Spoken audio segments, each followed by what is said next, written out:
My name is Teresa Holloway. I'm 68 years old, and until last winter, I worked part-time as a file clerk at a rural health clinic just outside of Spokane, Washington. Most days, I sorted lab results and made tea for the younger nurses, who thought I was just another old woman who needed to stay busy. I smiled a lot. I kept quiet. People assume silence means you're content. But in truth, I've been quietly surviving for most of my life. I lost my husband, Mark, to a heart attack 13 years ago. We were married 31 years. He passed in the hallway between our bedroom and the kitchen, right near the thermostat that always stuck in winter. I'd raised our son David alone after that. He was 22 when it happened, and he coped by burying himself in his work. That boy built a software empire before 30, and now he's a millionaire. Maybe more. He doesn't talk numbers with me anymore. We don't talk much at all, honestly.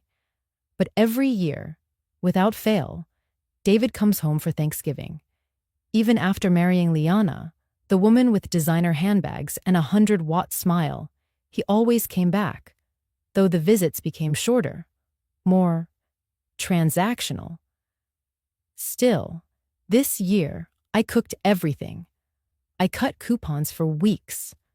The turkey was smaller than usual. Birds are expensive now, but I seasoned it the way he liked.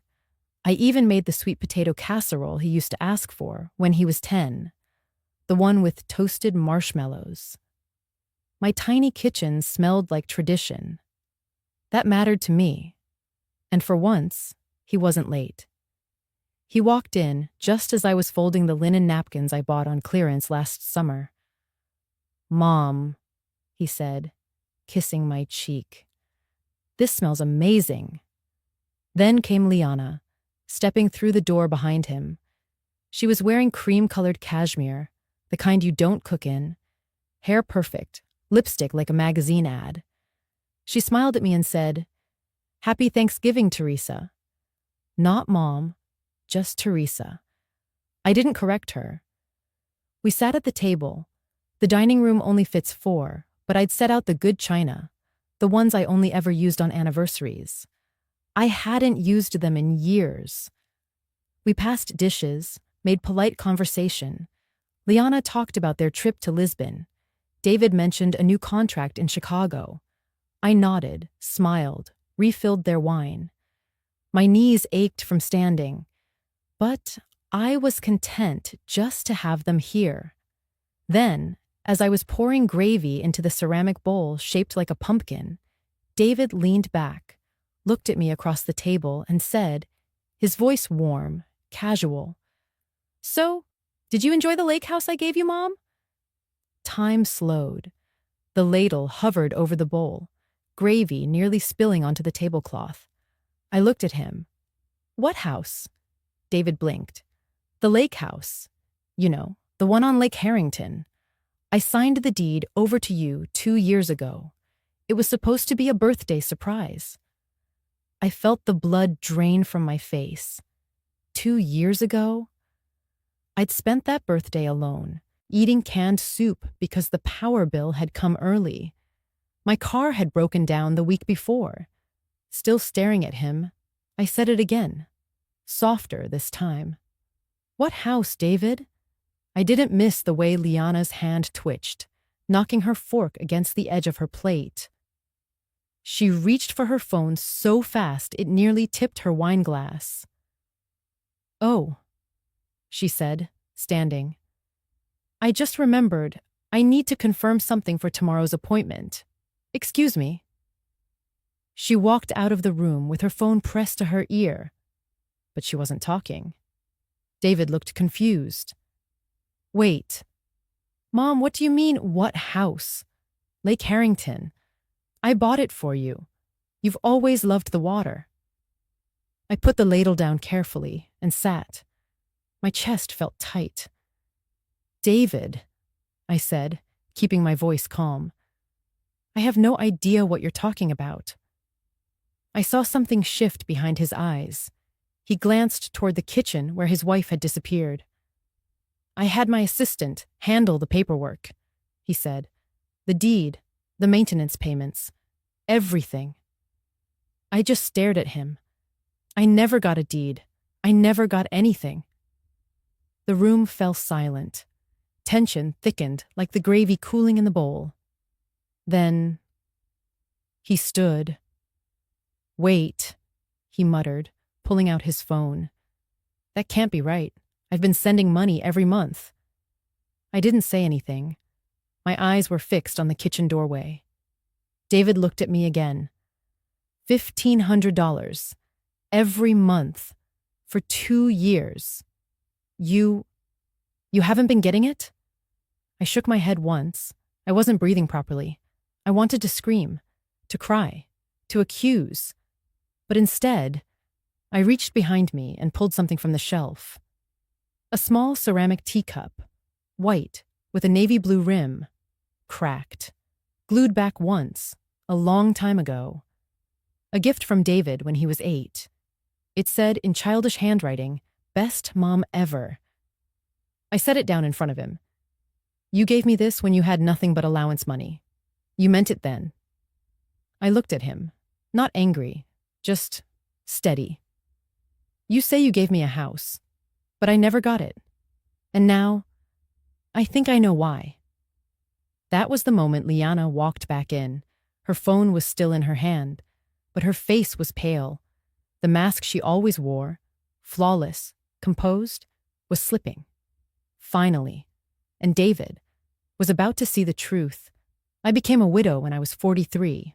Mark didn't leave a lot behind. A few savings, some tools, his watch, and a garage full of half-finished projects. He died on a cold Tuesday morning in March. Fell over in the backyard while changing the spark plugs in our old Ford. David was a sophomore at WSU then, studying pre-med. I remember the call like it was yesterday. I didn't cry in front of him. I just packed up the casserole from the oven, drove to campus, and sat beside my son in silence. After the funeral, David said he'd drop out. Said he'd work full-time, help me pay the mortgage. I told him no. I told him, "You'll keep going. I'll figure the rest out." And I did. I took a job at the school district office during the day and cleaned exam rooms at the urgent care center by night. I cut coupons so tight the ink rubbed off on my fingers. I washed and reused foil. I made ends meet. Barely. I packed David's lunches in old dish towels because I couldn't afford those plastic boxes all the other mothers were using. I folded each one carefully. Rice, boiled eggs, a little soy sauce chicken. He said the towel smelled like home. I liked that. We couldn't afford heat some months, so I'd let him sleep on the sofa where it was warmest and stack books around the edges to trap the warmth. When he got sick during finals, I made ginger tea and wrapped his feet in hot towels. I gave him everything. But I didn't give it like a martyr. I gave it with love.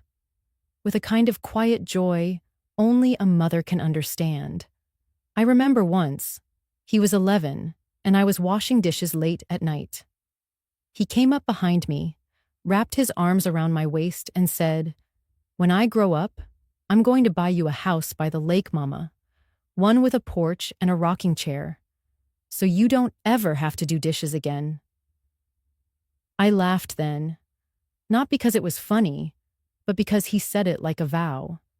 And I believed him, not because I expected a house, but because I knew it came from the softest, purest part of him. Years passed. He made it to med school, but somewhere along the way, he pivoted. Tech consulting. He was good at it. Brilliant, really. And fast. Within 5 years, he had a company with 20 employees. Within 8, over 200. When he got married, I didn't cry. I wore a navy blue dress with pearl buttons, the same one Mark said I looked beautiful in. I stood in the second row, just behind the photographers.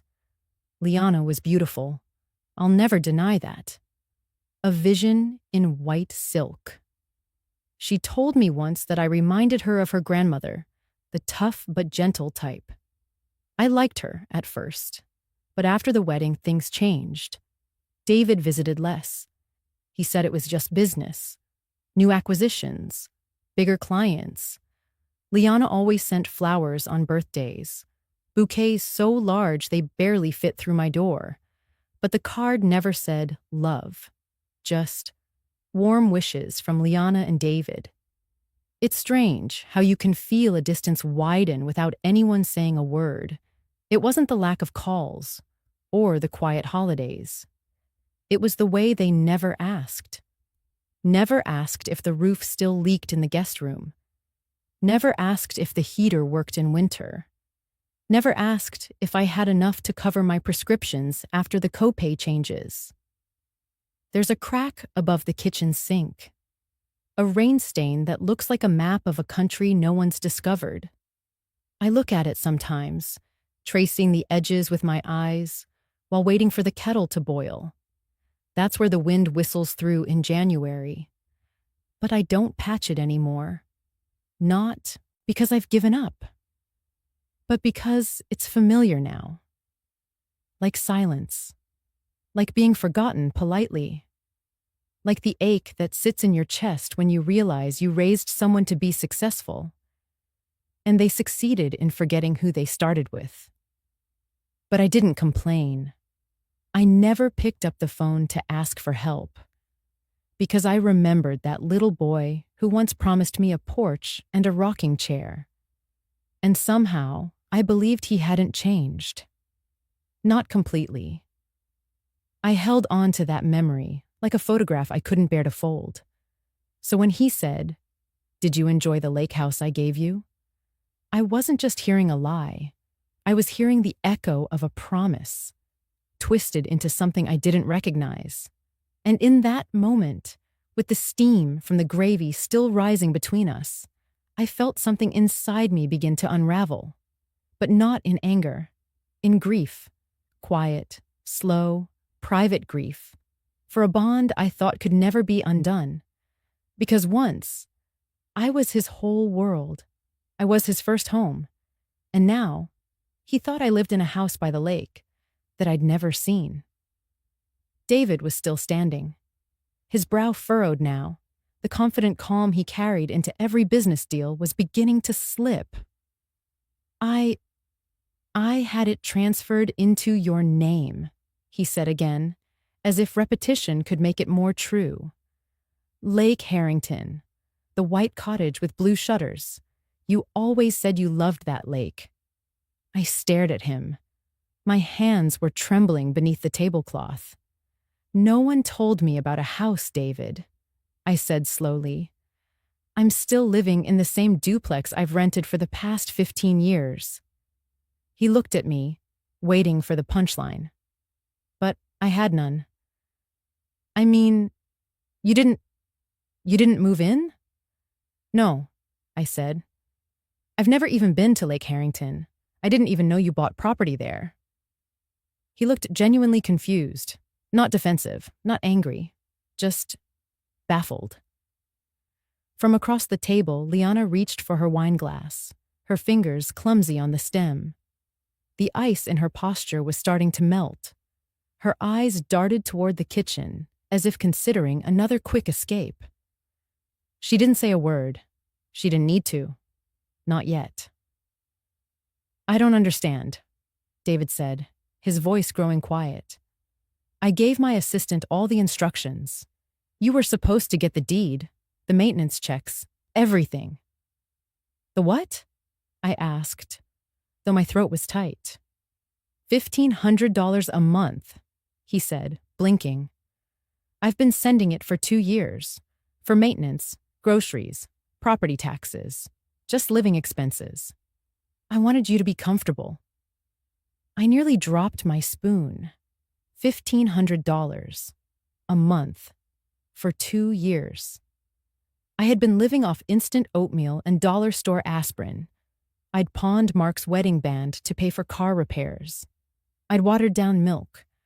I'd wrapped my feet in blankets instead of turning up the heat because the electric bill was too high. I haven't received a single payment, I said, voice barely more than air. Not one. David paled. That's impossible. From behind him, Liana's wineglass clinked against the plate. David turned toward her. Did we change her account information? She cleared her throat. I don't remember exactly, she said, eyes lowered. Maybe. You asked me to handle some of the logistics when your assistant was on maternity leave, remember? I might have updated something. I'll check. Her tone was cool, but her hand was shaking. That's when David pulled out his phone. Let me call Elise, he muttered. She'll know. The tension in the room dropped several degrees. Even the air around us felt colder. I watched Liana's jaw tighten. David paced a few feet away, phone to his ear. Hey, Elise, sorry to bother you on a holiday. I need you to pull up the file for the Lake Harrington property, the one I bought for my mother 2 years ago. He paused, listening. Yeah, that one. Can you confirm the deed transfer date and where we sent it? His eyes flicked up to me as he listened. Then came the next question. And the monthly payments? Can you check the account number we used? Liana stood abruptly. I'm going to check on the pie, she said too loudly. I think it's burning. I watched her walk quickly to the kitchen, heels clicking on the old tile, and disappear behind the door. David frowned. Can you say that again? He asked into the phone. Yes, that's my mom's full name, Teresa Louise Holloway. He paused. That's not her address, he said flatly. I swallowed hard. And that's not her bank account number either. He looked at me, then toward the kitchen, where silence now hovered like smoke. Elise, he said carefully. Who gave you that information? Another pause. My wife? His voice cracked just slightly on the second word. The clatter of a pie dish hitting the counter echoed from the other room. David lowered the phone slowly, his face ashen. I think we've got a problem, he said. But I already knew. I knew from the way Liana's voice was no longer sweet. I knew from the way she avoided my eyes during dinner. And I knew from the deep, quiet ache inside my chest. That ache that comes when something you've long suspected finally puts on a name tag and introduces itself as truth. I pushed my chair back. I stood. And I walked into the kitchen. She was standing there, still as glass, hands braced on either side of the pie tin, like it could save her. I spoke quietly. Where's my house? Liana? She looked up at me, eyes wide. And for the first time in 3 years, she had nothing to say. David followed me into the kitchen, his phone still pressed to his chest, as if clutching it might shield him from the truth unraveling around us. Liana straightened her back. She wore the expression of someone trying to remember a script, but the lines had vanished. Her hands moved to the edge of the countertop, gripping it like a lifeboat. David's voice was quiet. Mom, is it really true? You've never seen a single deposit? Never got the deed? I turned to face him fully now. The old kitchen light above us flickered, as it often did in the winter, casting a tremble of shadow across his face. No, sweetheart, I said gently. I thought you were just busy. I didn't want to disturb you. His mouth parted slightly. Busy? For 2 years? I shrugged, not with resentment, just honesty. You have a company to run, a family to take care of. I didn't want to sound like the kind of mother who asks for too much. So, I made do. David blinked at me, and I could see it, his heart breaking in real time. Liana jumped in quickly, too quickly. Well, there was a mix-up. Maybe I thought you changed banks. You never answer texts. Remember? And I did forward some paperwork when Elise was out on leave, but... She stopped, realizing her voice was rising. David turned to her. You thought she changed banks? And never confirmed it? I don't remember. Maybe there was a typo. 2 years worth of typos. His tone wasn't angry yet, just colder than before. Liana swallowed. It's not like I forged anything. Maybe there was a name error. Just then, David's phone buzzed again. He glanced down. I watched as his face shifted from pale to blank, his corporate mask sliding into place. Elise just sent the transfer confirmation records, he said. You want to know the recipient name? No one answered. Teresa B. Holloway. I frowned. B? I thought your middle name was Louise. It is. We both turned to Liana. She lifted her hands slightly, palms out. Oh, come on, she said. Teresa B. could have been a clerical mistake. Bank clerks mess things up all the time. David didn't blink. And the account number? She hesitated. He looked at me. Mom, can I see your bank account statement? Just 1 page. Any month, I nodded, moving slowly.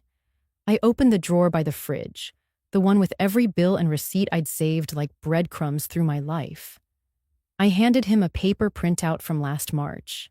He scanned it, pulled up Elise's PDF on his phone. The numbers didn't match, not even close. He stared at it for a long second, then looked at Liana, and I knew that look. It wasn't rage, not yet.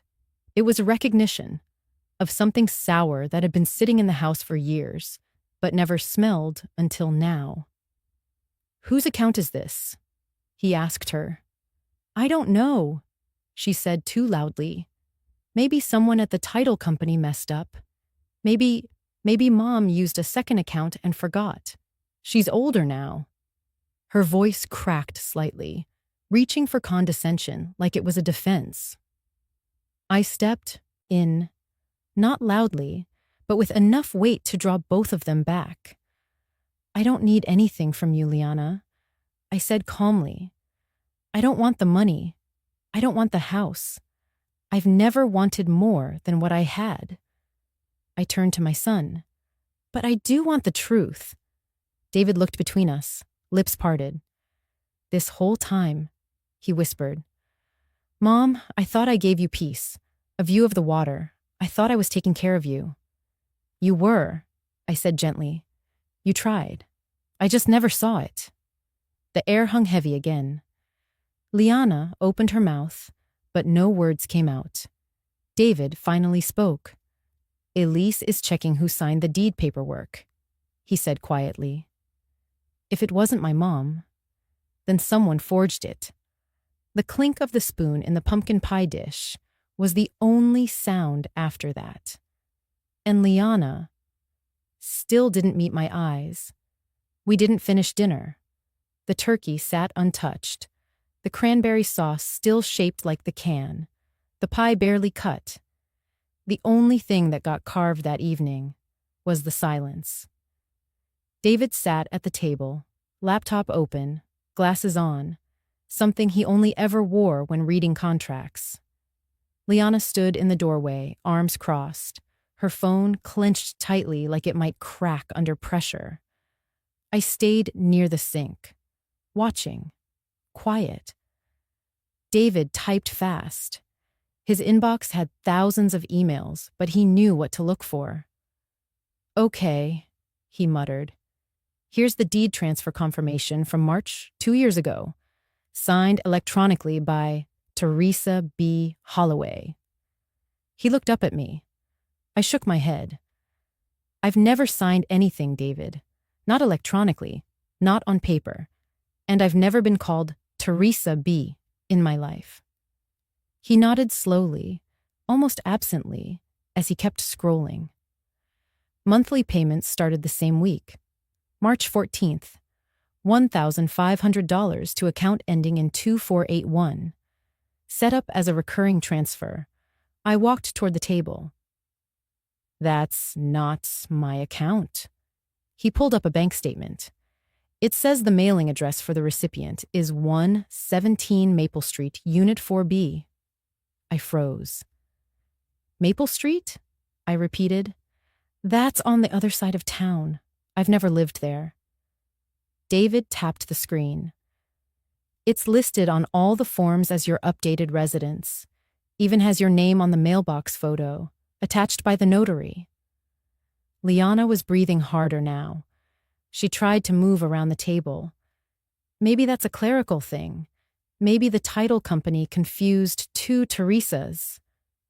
David didn't answer her. Instead, he opened a second tab. Pulled up the PDF Elise had just sent. These are all 24 payments, $1,500 a month. That's $36,000 total. He clicked the final one, dated last month. Still going strong, still going to the same account. His face was unreadable now. Corporate David had returned. Cold, methodical, detached. But I saw the twitch in his jaw, the tension in his knuckles as he gripped the mouse. I stepped closer and laid a hand, gently, on his shoulder. Stop for a moment, David. He paused, looked up. I don't need the money, I said softly. You've always given me more than enough. You gave me your childhood, your trust. That was enough for me. He blinked fast, swallowed hard. But this, I continued, this is something else. This isn't about money. He nodded, wordlessly. I turned to Liana, who stood with her arms tight across her chest. I'm not accusing, I said gently. But the truth, whatever it is, will come. Because numbers don't lie. People can... But numbers always tell their story eventually. Her face was pale. And suddenly, I remembered something Mark once told me, just after we moved into our old house. We were sitting on the porch. The sun was setting, and he was holding a mug of black coffee. Trust, he said, is the most expensive thing you'll ever give someone, and the hardest thing to ask back once they've spent it wrong. I looked at Liana again, and all I could think was, I had trusted her with the softest part of my life, my son. And now I didn't know where that trust had gone, or if I'd ever get it back. It took less than 20 minutes at the bank for the mask to fully fall. David sat to my right, his jaw tight, fingers pressed against his lips. I could feel the silent storm building in him, but it was nothing compared to what sat inside me. Quiet, steady, heavier than rage. The branch manager laid the forms in front of us. The account ending in 2481 had been opened under the name Teresa B. Holloway 2 years ago. There was an ID on file, a scan of a driver's license that looked almost like mine. Same picture, different address, same name, but that B again, right in the middle. I studied the signature, looped, neat cursive. It wasn't mine. I don't write my R's like that. I never have. The manager looked between me and the paper. Do you recognize this as your signature, ma'am? No, I said simply. David leaned forward. And the secondary email used to verify the account, Teresa_HollowayHomeCare@gmail.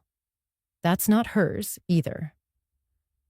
My mom doesn't have a Gmail account. She still uses AOL. The man frowned. Well, the account's been receiving steady monthly deposits. All activity traces back to purchases that appear domestic. Grocery stores, a few beauty salons, online furniture payments. David was already on his phone, checking Liana's recent transactions. He looked up. She ordered a new outdoor chaise for a lake house patio 4 months ago. Said it was for guests. I thought It was for work. I said nothing. My hands were folded. Still, but inside, something in me had sunk like a heavy stone in deep water. Not because of the money, not because of the deception, but because it was her, Liana. She had called me Mom. She had once cried in my arms after her father passed. I'd cooked soup for her when she had morning sickness with Ethan. I'd crocheted her a pale blue shawl the night she married my son. I thought we had become family. Instead, she had used my name like a skeleton key to open a house I never walked through, to receive money I never touched, to build a life that pretended to include me, while carefully ensuring I never entered the picture. David sat back in his chair, quiet. The silence in the bank office was almost holy in its weight. I looked at the signature one more time. Then I looked away.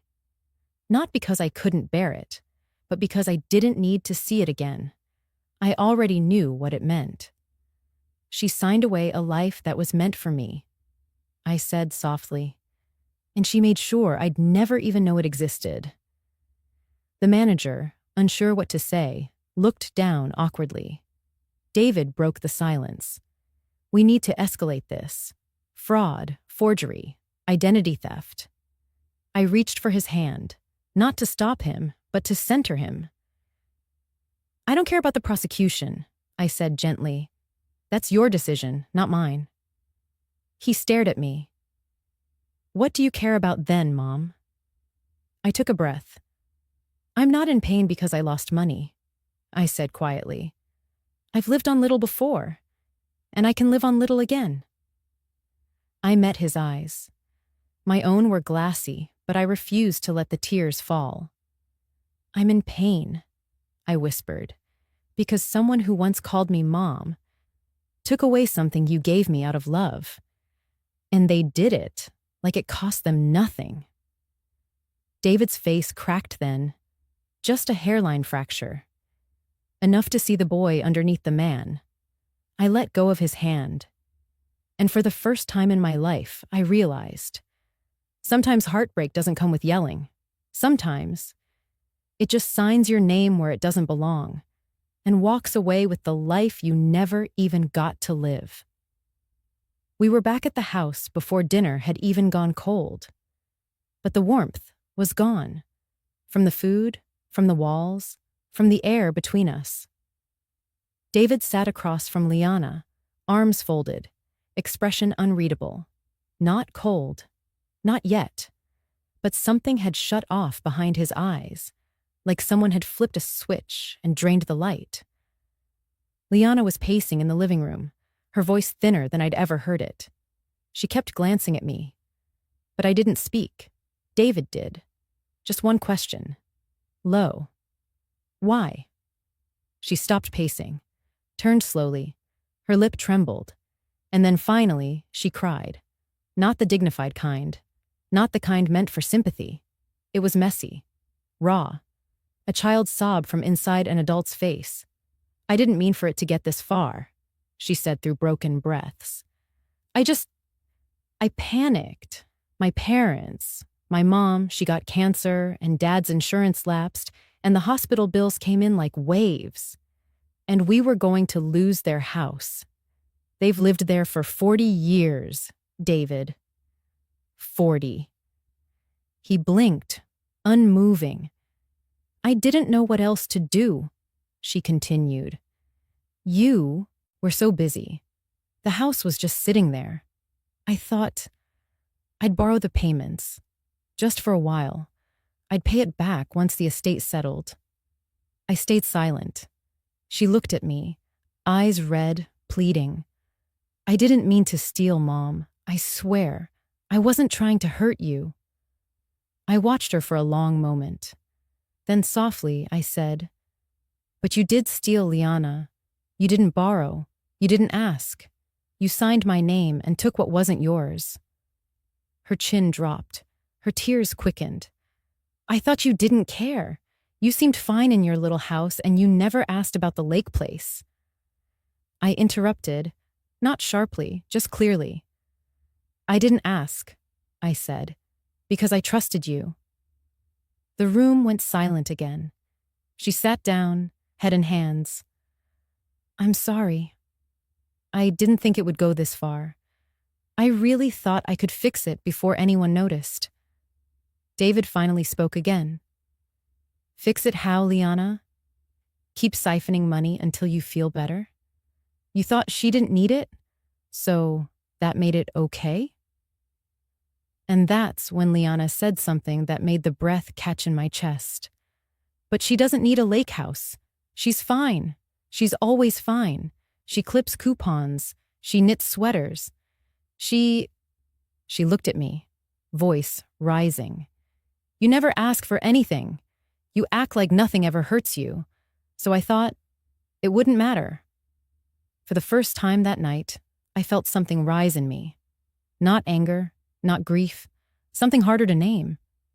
I stood, walked to the edge of the room, and then, without looking back, I said, yes, I live simply. Yes, I don't complain. Yes, I survive. I turned to face her. But don't mistake that for not feeling. Don't confuse endurance with emptiness. She looked stunned. David stared at me, eyes wide. I walked over to the fireplace mantel, picked up a photo of Mark and me, our anniversary in 1986. We were laughing, standing by the river before any of this. Still holding the photo, I said, you looked at my life and thought, she doesn't need. But living doesn't mean not hurting. I hurt quietly. I've done it for decades, but I've never stopped feeling, and I've never stopped knowing what's right. Liana's sobs softened now, less about guilt, more about fear. Because sometimes, when a good person speaks plainly, it's far more terrifying than any shouting ever could be. And now, she knew, her mask hadn't just slipped, it had shattered. And the woman she thought would never speak up had finally said enough. David and I sat in the kitchen long after Liana had gone upstairs. The clock ticked. The casserole dish had gone cold. A single candle flickered in the middle of the table, its light, like me, small but steady. He didn't speak at first, just stared at his own hands like they were foreign to him, like he was trying to remember who he was before all this. Then finally, he said it. I thought you were fine. His voice cracked on the last word. I looked at him, not with judgment, but with a weight I had carried for far too long. Because I don't complain? I asked quietly. He nodded, eyes glassy. You never ask for help. You always say you're okay. I thought maybe someone was taking care of you. Maybe the lake house made life easier and you were just being modest. I thought Liana had arranged something with you. I let the silence breathe between us before I answered. David, I said gently, I haven't bought a bottle of filtered water in 2 years. I boil tap now. Let it cool in old milk jugs. I've been breaking my heart pills in half, taking them every other night, so the prescription lasts longer. My heater broke last winter, and I wore 3 pairs of socks to bed. His face crumpled like paper. You told me you were warm, he whispered. I didn't want you to worry, I said. You were already carrying so much. A new family, a baby on the way, a demanding job. He ran both hands over his face. I thought you had everything you needed. I shook my head. What I needed was truth, not comfort, not even the lake house. I just needed to know I still mattered. He broke. Right there at the table, my son put his head down and cried into his palms, like he did as a boy when he dropped his science project, or when the dog ran away for 3 days. But this was heavier and older, I reached for the napkin, passed it to him without a word. He wiped his eyes, then looked up at me with something different. Resolve, shame, but also a kind of reawakening. Mom, he said, I don't know how to fix this, but I want to try. I nodded. Then we'll need someone who knows how, I said softly, and I think it's time to call Jeanette. He blinked. Jeanette? From the real estate firm? I smiled for the first time that day, just a little. She's more than a realtor now. After her brother wiped out her savings and left her name on a foreclosure, she went back to law school at 52. Now she specializes in estate fraud and elder abuse. He sat up. Wait, Jeanette, who brought us lemon bars at Dad's wake? That's the one. He exhaled. Of course she is. I reached into my purse, pulled out a slip of paper with her number already written. I called her last week, I said simply. Something felt off. I didn't know what it was then, but I felt it. David looked at me, stunned. You knew? No, I said. But I trusted my instincts, and I kept the receipt for every strange silence Liana gave me. He gave a dry, almost disbelieving laugh. You always did keep everything. Some things, I replied, are worth keeping.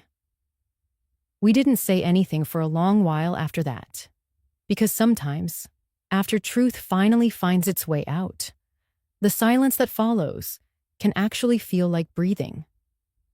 Jeanette arrived the next afternoon in her usual gray pantsuit and cherry lipstick, still brisk, still brilliant, still the woman who once cross-stitched courtroom phrases into tea towels just to keep her hands busy. She didn't waste time.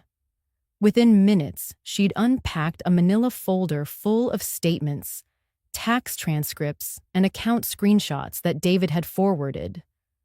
I watched from my living room chair, the old green one with the rip in the side.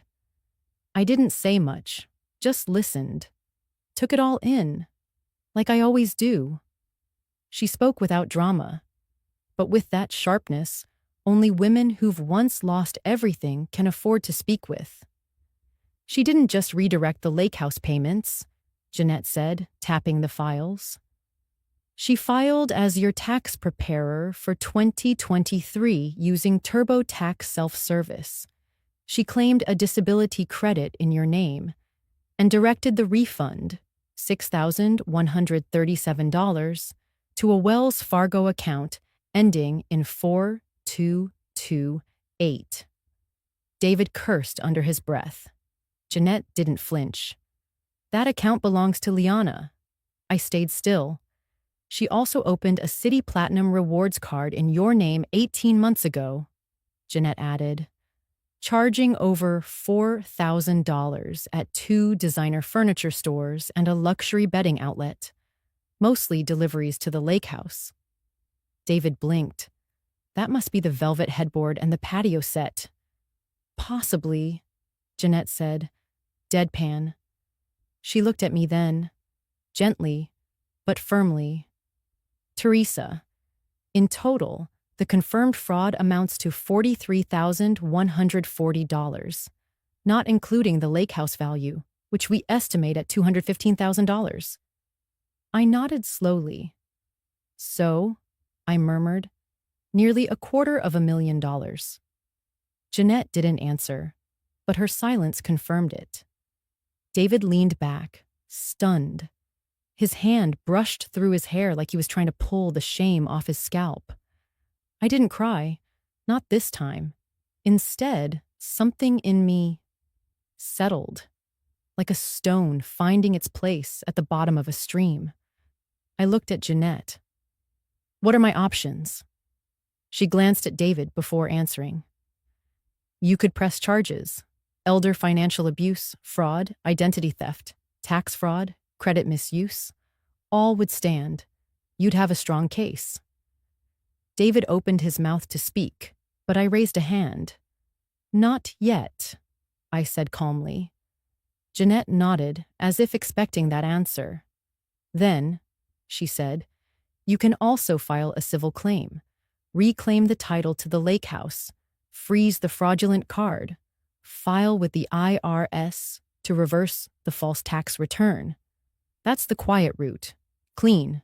No courtrooms. I looked out the window. The sky was soft gray, just like the day Mark died. And just like then, I felt something inside me go still. Not cold. Just resolved. I turned back to them. She stole under my name. She built comfort on my silence. I held Jeanette's gaze.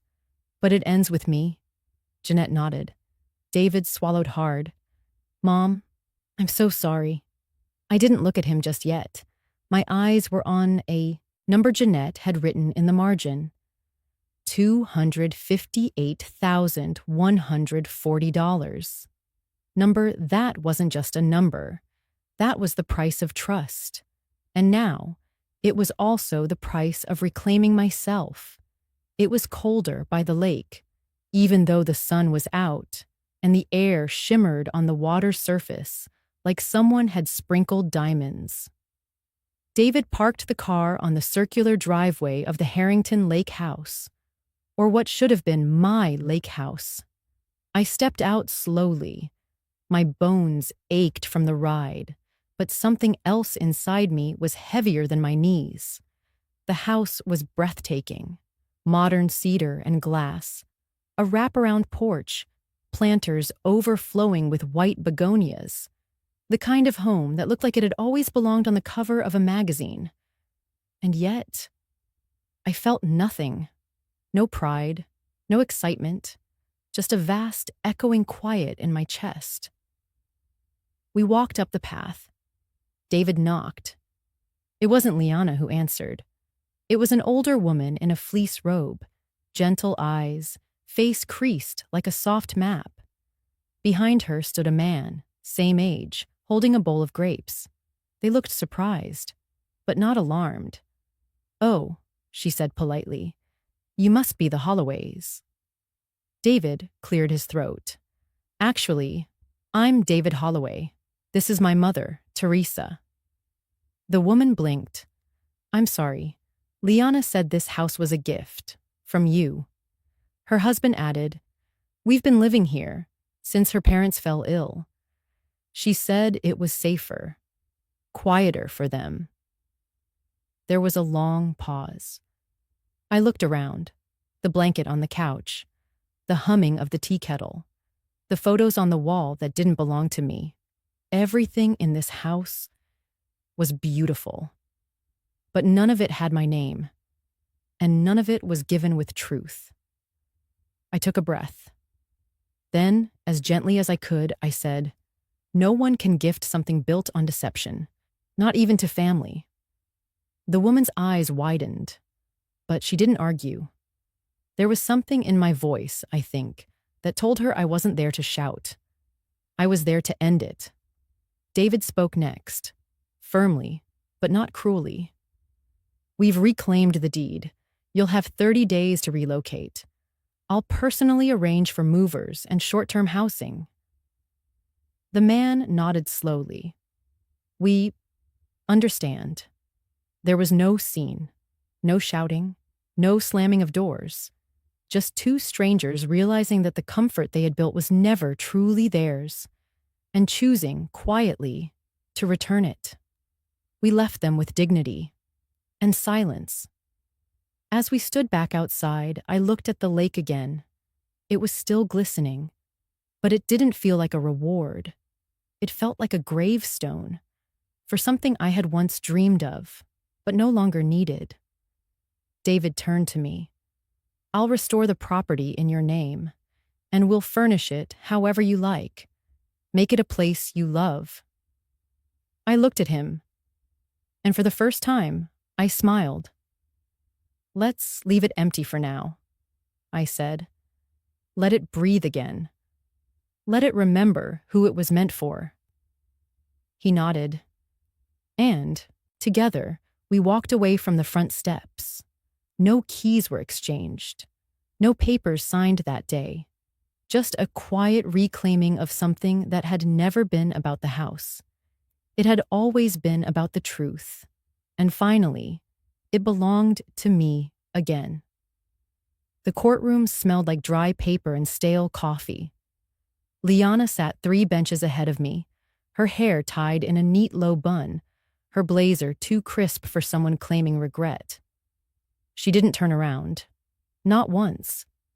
The judge read the charges: fraud, identity theft, misappropriation of funds, filing false tax returns.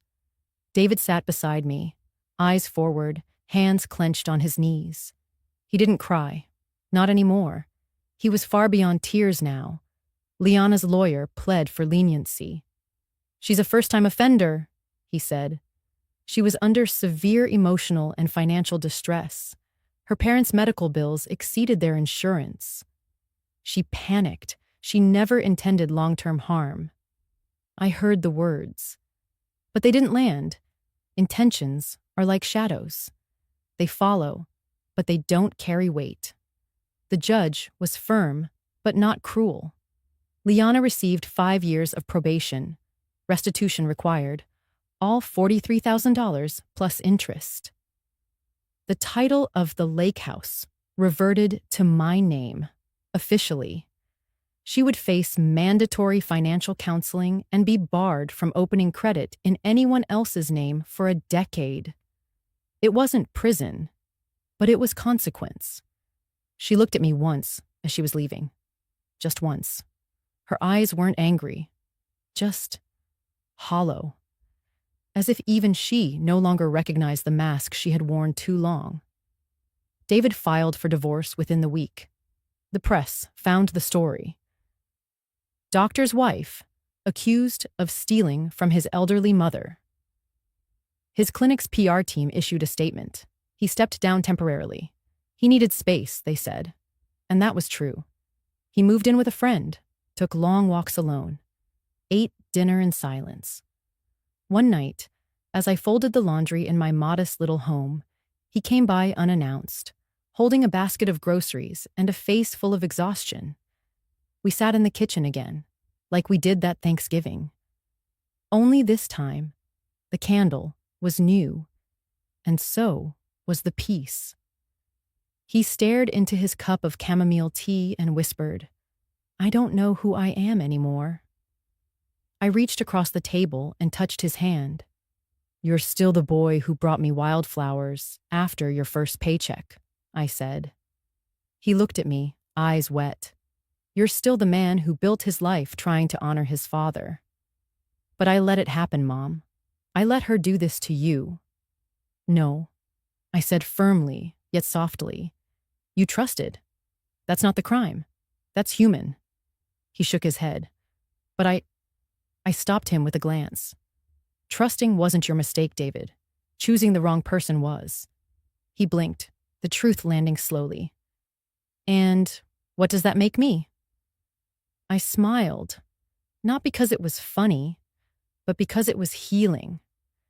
"It makes you, like all of us, trying, failing, learning, and still capable of better." The kettle hissed softly behind me, and for the first time in months, my son took a sip of tea, without guilt curdling the flavor. There were no fireworks, no grand apology tour, just this, a son sitting with his mother. Still bruised, but honest. Still hurting, but here.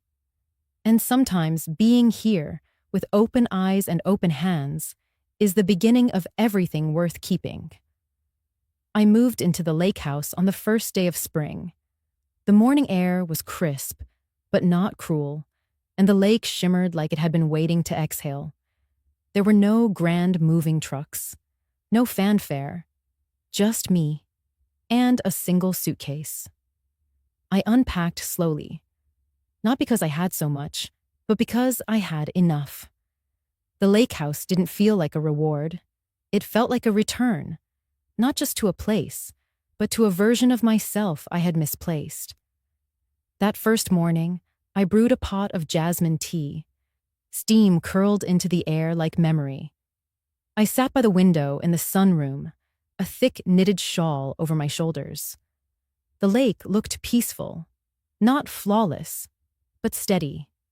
In my hand was the same ceramic teacup I had always used, white porcelain with a faded blue rim, and that hairline crack near the base, the one David had once dropped when he was 7.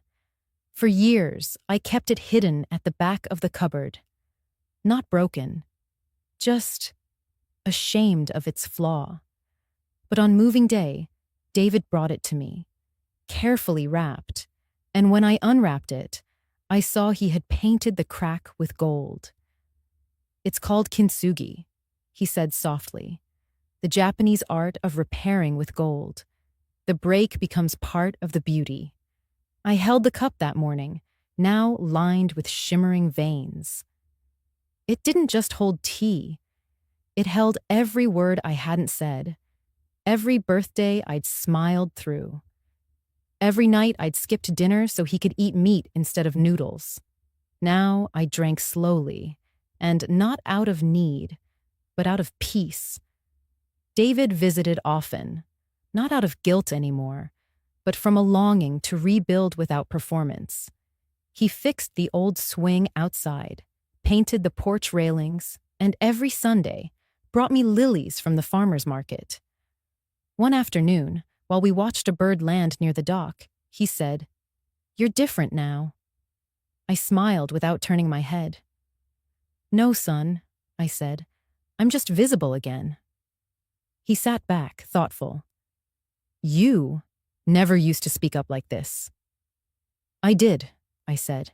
"You just weren't listening." He winced, but then nodded. "I'm listening now." And that was enough, because I wasn't asking for restitution anymore. I wasn't holding out my hands, waiting for what was owed. I had stood up. I had claimed my name, my worth, my space. And every morning, as I held that golden-lined teacup, I repeated a single line in my head like a prayer. I don't need anything. I just need the truth. That was always what I wanted. Not luxury, not pity, just to be seen. And now I saw myself. And that, I had learned, was the truest form of coming home. I never asked David to visit, but every Sunday, just before the sun dipped below the pine trees, his car would pull into the driveway. Sometimes he brought groceries, sometimes a new mystery novel from the library, sometimes just himself. And that was more than enough. We'd sit on the porch, eat soup, and talk like two people learning to speak the same language again. But one evening, he came with someone else. She was tall, with quiet eyes and a firm handshake. Her name was Eleanor. "Forensic accountant," David said with a sheepish grin. "Specializes in white-collar investigations." I thought that was poetic. I smiled, not because it was a joke, but because for the first time in a long time, he wasn't choosing someone based on charm or performance. He was choosing based on truth. Eleanor wasn't loud. She wasn't trying to win me over. She asked if she could help with the dishes. She asked about the lake. She asked how I liked my tea. She didn't pry. And I noticed how David looked at her, not like someone searching for validation, but like someone relieved to finally breathe normally. Later that evening, after she left, David and I sat quietly by the fire. He poked the embers with the iron rod. "She doesn't remind me of Liana," he said, almost in a whisper. I nodded. "She shouldn't." He looked at me. "She doesn't remind me of you, either." I looked at him fully then. "That's good," I said gently, "because you don't need someone who's like me. You need someone who helps you not become the man who was lied to." He blinked, like something in him had settled. "I call her every night," he admitted. I smiled again. "And you never used to call anyone." He shrugged. "I used to think calling meant you were weak. Now I think maybe it means you've survived." We didn't toast to that. We didn't need to. We just sat, listened to the wood crackle, let the quiet hang between us like a soft curtain, not to divide, but to shelter. That night, as he drove away, I watched his headlights disappear down the gravel road. And for the first time in years, I realized the light outside my house wasn't the only thing that had returned. My son, the boy who once promised me a house by the lake, was becoming the man who could finally come home. I could have gone back to work. The clinic near the town center still had my desk. They offered a part-time schedule, said the seniors missed my energy, but I declined, gently, firmly. I no longer needed to fill my days with usefulness to feel worthy. Instead, I started something different. Every Tuesday and Thursday, I hosted a writing circle at the community library. We didn't call it therapy, but in some ways, it was. 5, sometimes 7. Older women, widows, divorcees, forgotten aunts, gathered around a round oak table and wrote. About gardens, about war, about the time their sister stole their first love. We laughed a lot more than you'd expect, and cried less than we probably should have. I didn't call myself a teacher, but they started calling me Coach T, and that made me smile in a way I hadn't since David was in grade school. One afternoon after class, I sat by the lake, the journal in my lap open to a clean page. I didn't write about Liana, not anymore. She never apologized, not truly. She sent a letter once, typed cold, legal sounding. I hope one day you can find peace in your heart. I didn't reply, because peace was not something she had the power to give. And forgiveness wasn't for her, it was for me. I had spent so long waiting for an apology I could believe in. But then I realized, forgiveness isn't something you hand to someone like a certificate. It's a door you close, softly but fully. And that day, sitting by the water, I closed it. Not with malice, but with mercy for myself. I don't need her to understand the damage she caused. I understand it, and I lived through it.